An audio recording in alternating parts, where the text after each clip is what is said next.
গিয়ে দেখছি ওরা ধরে নিয়ে চলে যাচ্ছে। অনেক অনুরোধ করলাম, দাদা আপনারা ছেড়ে দিয়ে যান, মুরব্বী মানুষ, পা ভাঙা মানুষ। ওরা কিসের কি ওরা শুনলো না, নিয়ে চলে গেল। নিয়ে চলে যাওয়ার পরে তারপরে আমরা আবার যাই ওদের দেশের দুইটা লোক ধরে নিয়ে আসলাম। একটা লোক ওই পাশে ইন্ডিয়ান জমিতে ঘাস কাটতে যাইছিল, আর আমি ঘাটে পাট ছাড়া ছিলাম। তো খোঁজ পেলাম যে এখানে বিএসএফ এসছে। তো একজন বললো বিএসএফ এসছে, আমার আব্বা গিয়েছে নাকি মাঠে? আমি বললাম আমার সাথে তো দেখা হয়নি। খালি যেই দেখি গিয়ে দেখছি ওরা ধরে নিয়ে চলে যাইছে। ধরে নিয়ে চলে যাইছি।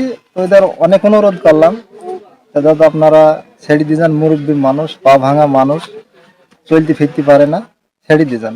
ওরা কিসের কি ওরা শুনলো না, নিয়ে চলে গেল। দেশের মানুষকে প্রতিদিন সুরক্ষিত রাখার প্রত্যয় নিয়ে সেফটি কেবল সহ এলো সেফ সিলিং ফ্যান। নিয়ে চলে যাওয়ার পরে তারপরে আমরা আবার যাই ওদের দেশের দুইটা লোক ধরে নিয়ে আসলাম। ধরে নিয়ে আসার পরে ক্যাম্পে এখানে দিলাম। দেওয়ার পরে এই যে মিটিং এর মাধ্যমে টাইম লাগলো হয়তো ঘন্টা 4-5। এর ভিতরে ওদের লোক বিদায় হলো, আব্বাকে নিয়ে আসা হয়। আব্বার সাথে যাই অনেক খারাপ ব্যবহার করেছে, টানা ছেঁচড়া করে ধরে নিয়ে গেছে। নিয়ে যাওয়ার পরে কয়েকজনা এক ঘায়ে মেরেছে, কেউ একজনা বুট দিয়ে আব্বার মুখে থেকে শুনলাম যে পায়ে চাপন দিছে। আমি জমিতে পা দিই, আমি মেশিনের ঘাড়ে উঠে আমার একটা শরীরের মধ্যে ভয়ে উঠে গেল, এমন মেশিনটা থুই চলে যায়।